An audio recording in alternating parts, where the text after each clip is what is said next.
نتعلم في حاسوبي لغة العربية. بسم اللہ الرحمن الرحیم. السلام علیکم ورحمۃ اللہ وبرکاتہ. لیجیے دوستوں، ہم اپنے نئے ویڈیو کے ساتھ حاضر ہیں. یہ ہمارا 14واں سبق ہے، 14واں ویڈیو ہے. اس ویڈیو میں ہم نے جس عبارت کو حل کیا ہے اس میں الفاظ جیسے من المقرر یہ ایک تعبیر ہے، اسی طرح حجر الاساس، اسی طرح وفقہ کی وضاحت کی ہے. ساتھ میں ہم نے ہندوس اور ہندی کے فرق کی بھی وضاحت کی ہے. اس میں الفاظ کے معنی اردو میں بھی دیے ہوئے ہیں اور انگریزی میں بھی دیے ہوئے ہیں، اور ساتھ میں ویڈیو کے آخر میں پوری عبارت کا ترجمہ آپ کو اردو میں بھی ملے گا اور انگریزی میں بھی ملے گا. تو چلیے ہم اپنے سبق کی شروعات کرتے ہیں، اور ہم امید کرتے ہیں کہ آپ کو یہ ویڈیو پسند آئے گا. تو اس سے پہلے کہ ہم اپنی عبارت شروع کریں، اس عبارت کو حل کرنا شروع کریں، آپ سے درخواست ہے کہ ابھی تک آپ نے اگر ہمارا چینل سبسکرائب نہیں کیا ہے تو اسے ضرور سبسکرائب کیجئے، اور اس چینل کو اور ان ویڈیوز کو اپنے دوستوں کے ساتھ بھی شیئر کیجئے. تو لیجئے عربی کی عبارت آپ کے سامنے ہے. یہاں پر اردو میں الفاظ کے معنی دیے ہوئے ہیں اور یہاں پر انگریزی میں دیے ہوئے ہیں. آپ کو جیسے بھی سہولت ہو الفاظ کے معنی کی مدد سے اس عبارت کو خود سے اعراب کے ساتھ حل کرنے کی کوشش کیجئے اور اس کے مفہوم کو سمجھنے کی کوشش کیجئے. تھوڑی دیر کے لیے آپ اس ویڈیو کو پاز کر سکتے ہیں اور اس کے بعد پھر ہم شروع کریں گے. تو مجھے امید ہے آپ نے پڑھ لیا ہوگا. تو آئیے ہم شروعات کرتے ہیں. ہمیشہ کی طرح پہلے ہم اعراب کے ساتھ عبارت کو پڑھیں گے اور پھر الفاظ کی تشریح کرتے جائیں گے. ترکیب میں اگر کوئی مشکل ہوگی تو ہم اس کی بھی وضاحت کریں گے. شروع کریں پھر. من المقرر ان يضع رئيس الوزراء الهندي نریندر مودی غدا الأربعاء حجر الأساس لمعبد هندوسي أقيم على أنقاض المسجد البابري الذي شيد في القرن السادس عشر شمال الهند وهدمه متشددون هندوس قبل 30 عاما. ٹھیک ہے. من المقرری، قرر یقرر، اس سے پہلے بھی ہم بتا چکے ہیں، اس کا مطلب ہوتا ہے فیصلہ کرنا، کوئی چیز ڈیسائیڈ کرنا، طے کرنا. تو مقرر کا مطلب کیا ہوا؟ جو ڈیسائیڈڈ ہو، جو فیصلہ کیا گیا ہو، جو طے شدہ ہو. تو من المقرری طے شدہ ہے کہ اصل میں یہ انگریزی کی عبارت جیسے ہوتی ہے کہ it is scheduled, it is decided. تو اسی کے لیے ہم من المقرری استعمال کرتے ہیں. جیسے ہم انگریزی میں کہتے ہیں اٹ از پاسبل، تو اس کے لیے ہم کیا استعمال کرتے ہیں؟ من الممکنی. اٹ از پروبیبل، تو اس کے لیے ہم کیا استعمال کرتے ہیں؟ من المحتملی، من الممکنی. تو من المقرری اٹ از ڈیسائیڈڈ اور it is scheduled, it is scheduled. ہم انگریزی میں یا اردو میں بھی ضروری نہیں ہے کہ ہم اس کا ترجمہ اس طرح سے کریں یہ طے شدہ ہے کہ، بلکہ اگر ہم مستقبل کے مطلب میں بھی اس کا ترجمہ کر دیں تو اس کا مفہوم ادا ہو جائے گا، جیسے ہم ابھی دیکھیں گے. تو من المقرری طے شدہ ہے کہ ان یضع، وضع یضع رکھنا، ان یضع رئیس الوزراء الہندی، کہ ہندوستانی بھارتی وزیر اعظم. رئیس الوزراء الہندی یہ فائل ہو جائے گا، وضع یضع کا. ان یضع اس لیے پڑھ رہے ہیں کہ ان کی وجہ سے ہم فعل مضارع کو نصب دے رہے ہیں. ان یضع رئیس الوزراء الہندی، ہمیشہ آپ ایسے پڑھیے گا، رئیس الوزراء الہندی. تو الہندی کا جو اعراب ہوگا وہ وہی ہوگا جو رئیسوں کا ہوگا، اور وزرائی مضاف الیہ ہے. الہندی اس لیے کہ یہ رئیس کی صفت بنتی ہے. غدن الاربعاء، غدن جانتے ہیں کل، اور اسی کی وضاحت ہے الاربعاء یعنی بدھ کو. حجر الاساسی، اب یہ مفعول بن ہے کس کا؟ وضع کا. یضع ہو گیا فعل، رئیس الوزراء الہندی اس کا فاعل ہو گیا، اور اب آ رہا ہے یہ حجر الاساسی، یہ مفعول ہو گیا. تو کیا کہہ رہے ہیں کہ طے شدہ ہے کہ ہندوستانی پرائم منسٹر یا ہندوستانی وزیر اعظم نریندر مودی کل بدھ کو بنیاد کا پتھر رکھیں گے. حجر الاساسی سنگ بنیاد، بنیاد کا پتھر سنگ بنیاد جس کو کہتے ہیں اردو میں. لمعبد ہندوسی، ایک ہندو ٹیمپل کا سنگ بنیاد رکھیں گے. معبد کہتے ہیں کسی بھی عبادت خانے کو، عبادت گاہ کو. اس کا استعمال لیکن مندر کے لیے ہوتا ہے. اور ہندوسی کے لفظ پہ غور کیجیے گا, یہ ہندو کے لیے استعمال ہوتا ہے اور یہ واحد ہے, اس کی جمع ہندوس آتی ہے. ہندوسیون کی جمع ہندوس, آگے اس لفظ کا استعمال اسی عبارت میں نیچے ہوا ہے. تو ہندوسیون واحد ہے اور اس کی جمع ہندوس ہے. فرق یاد رکھیے گا, انڈین کے لیے, ہندوستانی کے لیے ہم ہندی کا لفظ استعمال کرتے ہیں اور اس کی جمع ہنود استعمال کرتے ہیں, اور ہندو کے لیے ہم ہندوسیون اور اس کی جمع ہندوس استعمال کرتے ہیں. ٹھیک ہے. لمعبد ہندوسین, معبد موصوف ہے, ہندوسین صفت ہے, اور آگے اقیم علی انقاض المسجد البابری, یہ پورا جملہ مل کر کے پھر یہ معبدن کی ہی دوسری صفت ہے. ایک ہندو مندر کا سنگ بنیاد رکھیں گے, جو ہندو مندر اقیمہ قائم کیا گیا ہے, تعمیر کیا گیا, علی انقاض یا تعمیر کیا جا رہا ہے جو علی انقاض المسجد البابری, نقض انقاض کہتے ہیں کھنڈرات کو, تو انقاض المسجد البابری بابری مسجد کے کھنڈرات پر جس ہندو مندر کی تعمیر کی جا رہی ہے.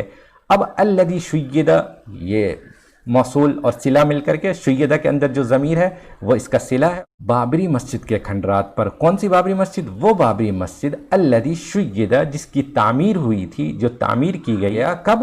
فی القرن السادس عشرہ, 16ویں صدی میں. کب؟ جس کو 16ویں صدی میں تعمیر کیا گیا. کہاں؟ شمال الہندی, ہندوستان کے شمالی حصے میں.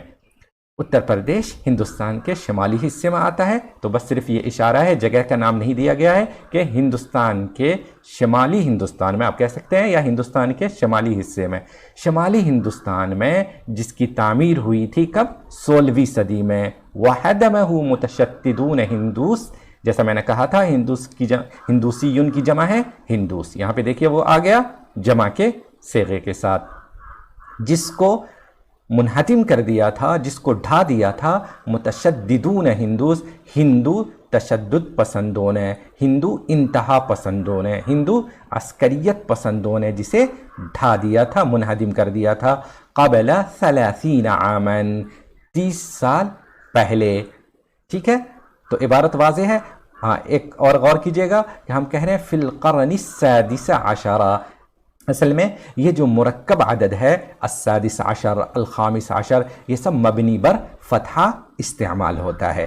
ٹھیک ہے, اس لیے ہم, حالانکہ یہ اس کا اعراب کیا ہوگا, یہ حالت جر میں ہے. تو آئیے ایک بار پھر سے ہم اس عبارت کو پڑھ کے اس کا مفہوم سمجھ لیتے ہیں.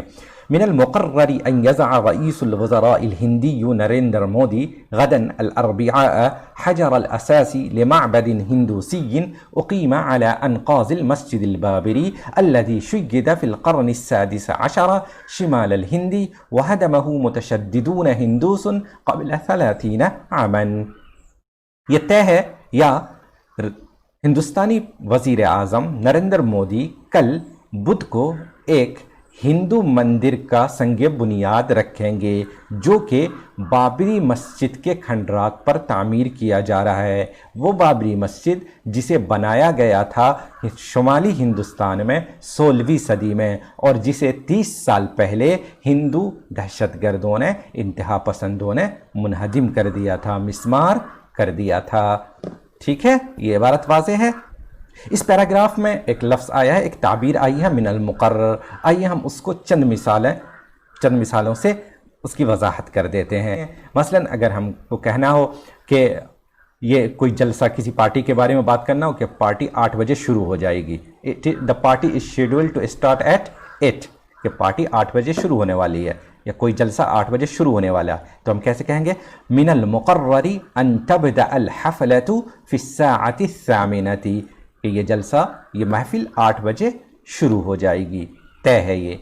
كان من المقرر ان اسافر الى دلہی اليوم ولكن غيرت رأيي, طے تھا کہ میں آج دلہی کا سفر کرتا, یعنی میرا آج دلہی کا سفر طے تھا لیکن میں نے اپنی رائے بدل لی. من المقرر زیارت المدیر للمدرسة اليوم, من المقرر آج مدرسے کے محتمم مدرسے کا دورہ کرنے والے ہیں. من المقرر طے ہے کہ مدرسے کے پرنسپل یا مدرسے کے محتمم مدرسے کا آج دورہ کریں. تو ضروری نہیں ہے کہ آپ طے شدہ یا طے ہے یا شیڈول کا لفظ لائیں ہی, بلکہ اگر آپ مستقبل سے اس کی تعبیر کر دیں، اس کو ادا کر دیں تو اس سے بھی مطلب واضح ہو جائے گا اور اس لفظ کا ترجمہ ہو جائے گا. جیسے ہم کہیں کہ آج محتمم صاحب مدرسے کا دورہ کرنے والے ہیں، اتنا کافی ہے. چلیے اب ہم اگلی عبارت دیکھتے ہیں. وقد بني المعبد الهندوسي الجديد بعد قرن من الخلاف ووفق حكم قضائي صدر لصالح الهندوسي إثر فوز حزب بھارتیہ جنتا بالانتخابات الأخيرة.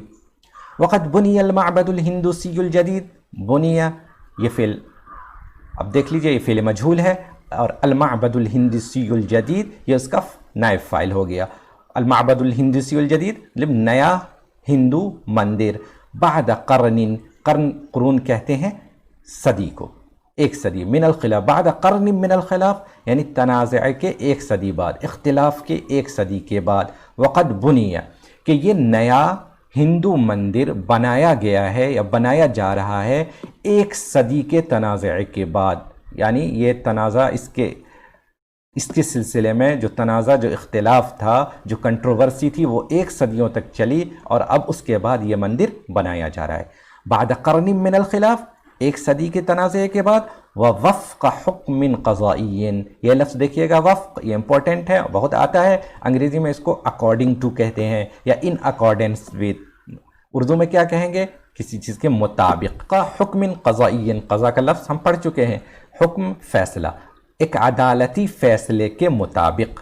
صدرہ یہ اسی کی صفت ہے، صدرہ فعل ہو گیا، اس کے اندر جو ضمیر ہے وہ فاعل ہے جو کہ حکم قضائی کی طرف لوٹ رہی ہے وہ ضمیر، تو فعل فاعل سے مل کر کے یہ اس کی صفت ہے حکم قضائی کی. اس عدالتی فیصلے کے بعد جو صادر ہوا، جو فیصلہ آیا، لصالح الہندوسی، ہندوؤں کے حق میں، صالح الہندوس ہندوؤں کے حق میں، اثرا فوزی حزبی، اثرا کا لفظ بھی ہم ایک پہلے ویڈیو میں واضح کر چکے ہیں، یعنی اس چیز کے بعد میں، نتیجے میں. اثرا فوزی حزب بھارتیہ جنتا بالانتخابات الاخیرہ، لفظی ترجمہ کیا ہوگا کہ بھارتیہ جنتا پارٹی کے حالیہ یا ابھی جو انتخابات ہوئے ہیں، لاسٹ انتخابات میں بھارتیہ جنتا پارٹی کے کامیاب ہونے کے بعد جو عدالتی فیصلہ ہندوؤں کے حق میں آیا، اس کے مطابق ایک صدی کے تنازع کے بعد یہ نیا رام مندر بنایا گیا ہے یا بنایا جا رہا ہے، جس کی سنگ بنیاد جیسا کہ ہم لوگ جانتے ہیں کہ اس کی سنگ بنیاد رکھ دی گئی. اب یہ عدالتی فیصلہ جیسا بھی ہو لیکن فیصلہ آ چکا ہے، ان کے حق میں آیا ہے، تو اب اس کے مطابق وہ اپنا مندر بنا رہے ہیں. تو ایک بار اور آئیے پھر سے غور کر لیتے ہیں. وقد بني المعبد الهندوسي الجديد بعد قرن من الخلاف ووفق حكم قضائي صدر لصالح الهندوسي اثر فوز حزب بھارتیہ جنتا بالانتخابات الاخیرہ، کہ نیا ہندو مندر بنایا گیا ہے ایک صدی کے تنازع کے بعد اور اس عدالتی فیصلے کے مطابق جو ہندوؤں کے حق میں آیا ہے بھارتیہ جنتا پارٹی کے حالیہ یا اخیر انتخابات میں کامیاب ہونے کے بعد. یہ اس کا ترجمہ ہے. اس پیراگراف میں بھی ایک لفظ جیسا کہ میں نے بتایا تھا وفقہ آیا ہے، آئیے ہم اس کی چند مثالیں دیکھ لیتے ہیں کہ کیسے ہم اس کو استعمال کر سکتے ہیں. تم اعداد هذه الدروس وفق متطلباتكم، کہ یہ اسباق جو ہم پڑھ رہے ہیں، یہ اسباق آپ کی ضرورتوں کے مطابق تیار کیے گئے ہیں. ان اسباق کو آپ کی ضرورتوں کو دھیان میں رکھتے ہوئے تیار کیا گیا ہے. اکملت العمل وفق ارشاداتک، میں نے آپ کے ہدایات کے مطابق اس کام کو مکمل کیا ہے، کہ آپ نے جیسے ہدایات دی تھیں انہی ہدایات کے مطابق، انہی ہدایات کی روشنی میں، انہی ہدایات کے مطابق میں نے اس کام کو کیا ہے. وفق تقریر الامم المتحدہ ملايين الاطفال يعانون من نقص الاغذية في العالم، کہ اقوام متحدہ کے ایک رپورٹ